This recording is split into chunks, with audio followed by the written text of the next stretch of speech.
Hey, it's Mazzy. Welcome back. This is my personal puzzling journey about the Talking Heads, more songs about buildings and food. Their 1978 sophomore album, no sophomore slump here.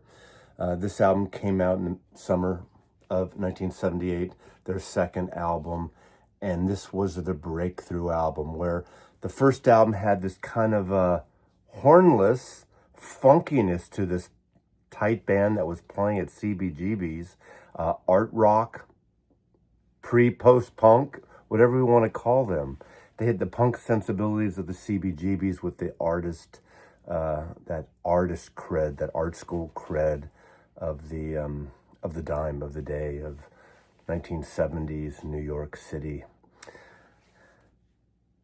My journey, I'll get into it in the middle, why the puzzling part comes into play, is I first saw the Talking Heads December of 1977. They spent about a week and a half around the Bay Area, maybe even 2 weeks in the greater Bay Area. And I saw them either 2 or 3 times in that week's period.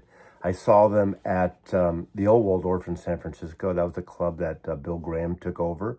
And it was a great venue. I saw a lot of amazing bands there. Their very first Elvis Costello show in America. Just countless bands. I also saw them that same tour, or that same week, within a day or two, at the Keystone Berkeley. And I think they played a couple nights there. They played the Keystone Palo Alto as well. I didn't see that, but I saw them 2 or 3 times of those shows, and I just loved them. And I got into that first album, which is a really great album. And I talked about the expanded reissue that came out last year of Talking Heads 77, and what a wonderful record that is. And this is too. Of course, this is the first collaboration with Brian Eno.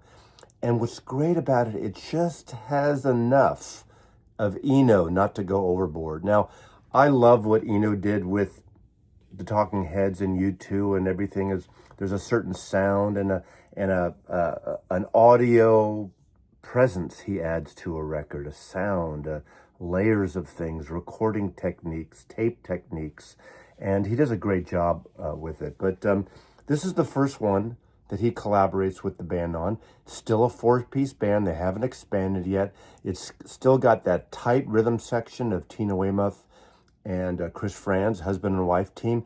And I tell you, Chris is kick-ass on this record. And, you know, he is probably a drummer that a lot of people don't think of, but he holds it tight, doesn't do too much or not enough. He's right in the pocket. He keeps the rhythm of this band. And, of course, Tina, who plays every track on this, no supplemental bass player. They haven't expanded to a 10-piece outfit yet. She holds it together too. And, of course, Jerry Harrison from the Modern Lovers is all over this record. It's definitely a 4-piece band with touches of Brian Eno, which is great. Touches of Eno, and again, just enough not to overdo it. Not to say that I don't like Eno's contributions to the later albums where he's way more involved with more vocals and more effects and loops and things. But I think this is a really nice sweet spot. The breakout hit was the cover song on here. I believe that David Byrne really didn't want to do it that much originally. And that was the song just from a year prior to this, the Al Green song, Take Me to the River. What a great version of it. And I love how, unlike the Al Green version, they really slow it down here and they make it theirs. And that's the key. You know, if you're going to do a cover, make it yours. Don't just try to replicate what someone else did. And it's one of, obviously, Al Green's signature songs. And I think this year it was covered by 3 other artists, completely different bands. Was it Foghat was one of them, maybe? I could be wrong on that. But 3 other bands recorded Take Me to the River the same day. The cover was a series of Polaroids shot on the roof of, I think, Chris and Tina's loft building, and they shot all these little Polaroids and pieced it together like this. And this is kind of a NASA collaboration, a NASA image that was created for National Geographic. But it really kind of continues with that art rock thing. Now, the puzzling effect. I got this album when it came out in 1978. It was given to me by the Warner Brothers promo guy, who would come to our store. And what he gave me at the same time was the promotional puzzle. You couldn't buy this in stores. It was a time when not even merch, not something you could buy at a show or a concert or a mail order. You know, greasing the wheels to DJs and record store people was a common thing. And I have a handful of things from my record days in the 70s, but this is one of my favorites. This was a puzzle. Now I have it in one of those LP frames, this puzzle, and there's going to be some cutaways here because that's what this video is about and the inspiration of this video.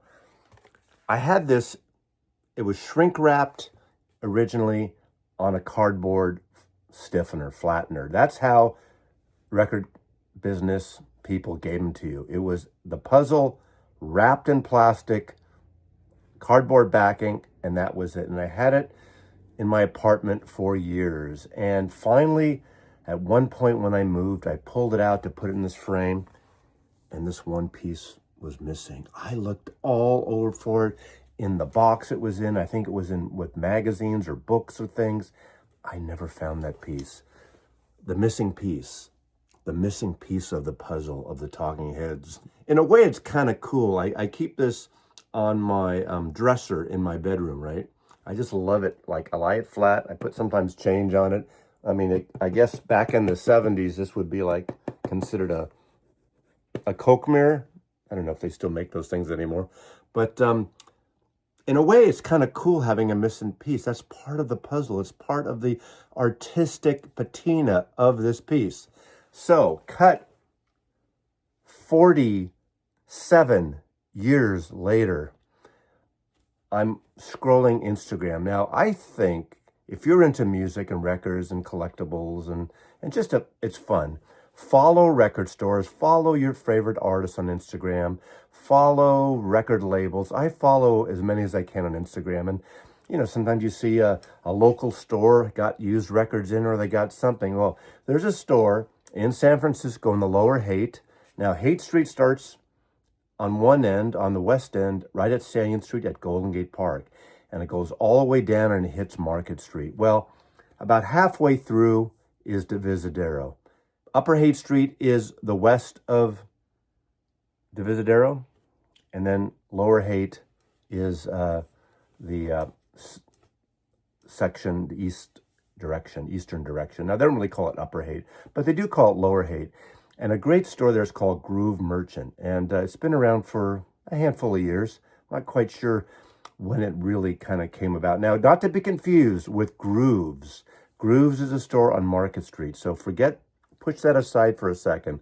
Go check out Groove Merchant or follow his store on Instagram because he not only gets great used records and some pretty rare records, but it's a cool little soulful, funky store. But he collects and sells a lot of ephemera, posters, company promo things, tickets, all kinds of things he just comes across. And he sells a lot of stuff in the store, but sometimes he posts things on Instagram. So cut to a week or two ago, I'm scrolling through Instagram and I see this.